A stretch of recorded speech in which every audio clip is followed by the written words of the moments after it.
Hello everyone. So for the past couple of days I've been working a bit on image modifiers. So now all the image modifiers have input mask input socket and UV input socket. So let's talk a bit about that. Okay, so let's start working with one generative node. We can apply now any image modifier to this generative node. Let's say invert, which is very basic. We just invert colors. So as you can see now we have mask and UV inputs. So let's pick some of the masks to see how it works. So let's say ring. So if we connect it here, we see now that image is inverted only on the places where we have masks. So this, we can edit it. We can see the results right away.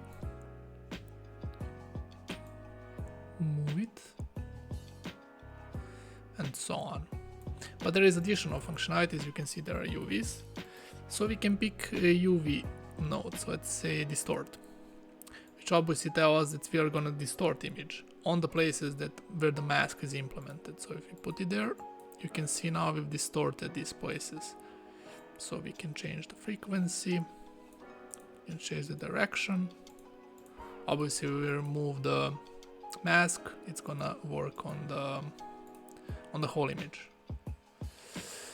So this mask work as you would expect. So this is a grayscale image, but if we have something like an image combiner, we add alpha channel to something like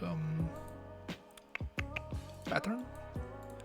So we create it like this and then use this image. It's still gonna work as a mask, so because we have RGB image here as input, we are gonna use RGB out of this RGBA image. So it's gonna work in a general case, whatever the input image channels are.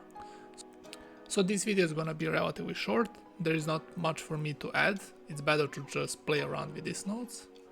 So thank you guys very much for watching and see you next time.